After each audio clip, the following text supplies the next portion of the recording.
Welcome to the Otherworld Watch channel, where darkness thrives and the pages of haunted literature crackle to life. Tonight, we journey beyond the veil into tales born of terror and twisted imagination. Prepare yourself for stories that linger long after the last word. In this segment, we're diving into one of the most iconic horror stories ever written, Dracula, by the legendary Bram Stoker. Born in Ireland in 1847, Stoker was not just a novelist, but a storyteller who mastered the art of weaving mystery and dread into every page. While he wrote several works, it was Dracula, published in 1897, that gave us the ultimate vampire legend, haunting readers for over a century. Now journey with me to a world where shadows stretch endlessly and the line between life and death blurs.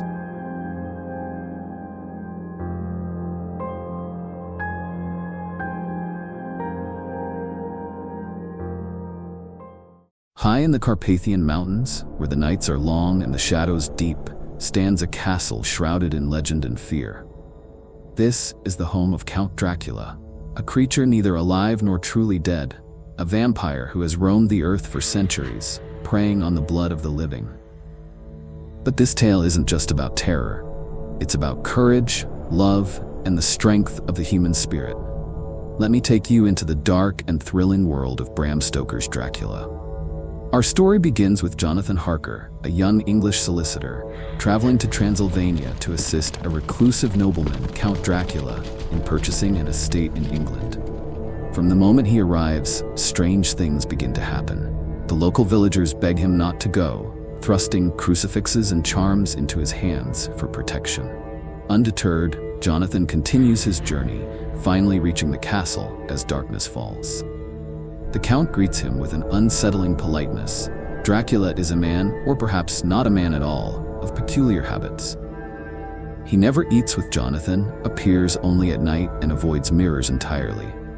At first, Jonathan dismisses these oddities, but soon he discovers the horrifying truth. Dracula is a vampire, a creature cursed to live on human blood. Trapped in the castle, Jonathan becomes increasingly desperate as he witnesses Dracula's dark powers, including his ability to transform into a wolf, a bat, or even a mist. One night, Jonathan stumbles upon three eerie women, the brides of Dracula. They exude both beauty and terror, their ghostly laughter echoing through the halls. They attempt to feast on Jonathan, only to be stopped by Dracula himself, who declares,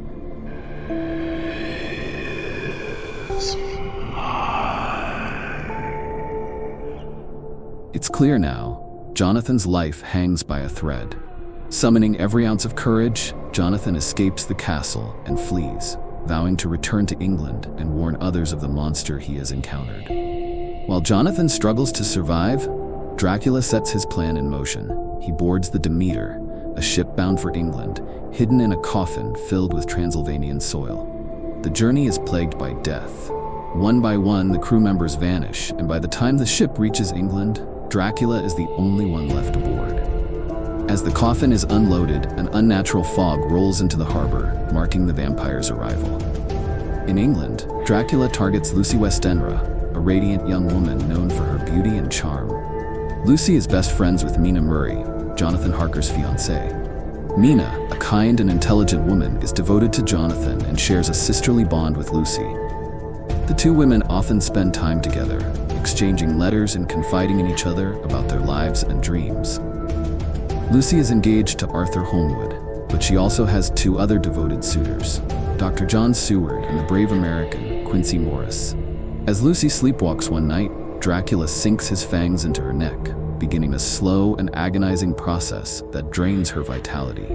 Unable to understand Lucy's mysterious illness, Dr. Seward seeks help from his mentor, Professor Van Helsing. Van Helsing immediately recognizes the signs of vampirism. He uses every weapon at his disposal, garlic flowers, crucifixes, and blood transfusions, but Dracula's grip on Lucy is too strong. She dies and is buried, but her story doesn't end there. Lucy rises from the grave as a vampire, preying on innocent children. Van Helsing and her friends confront her in her undead form, driving a stake through her heart to release her soul. It's a moment of both horror and heartbreak for her grieving fiancé, Arthur. Mina is devastated by the loss of her dear friend. but she resolves to help the group stop Dracula's reign of terror. Meanwhile, Renfield, a patient in Dr. Seward's asylum, is revealed to be under Dracula's thrall. He worships the Count, believing that his loyalty will grant him immortality.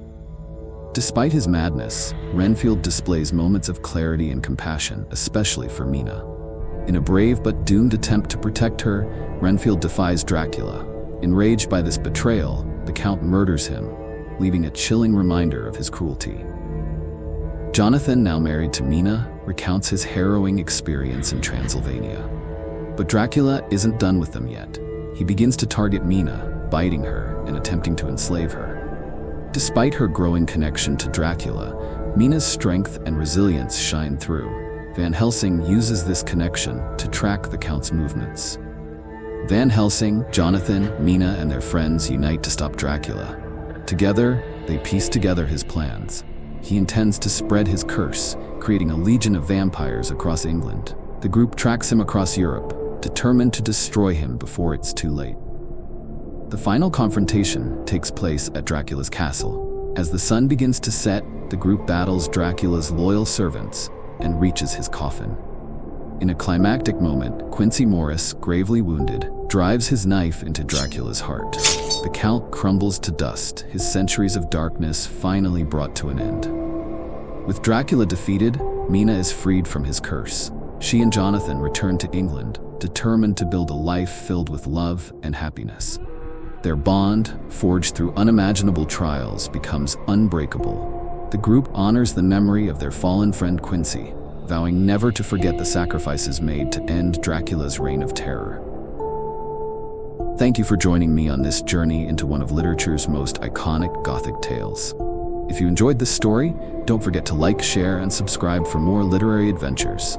Till then, stay curious and stay brave.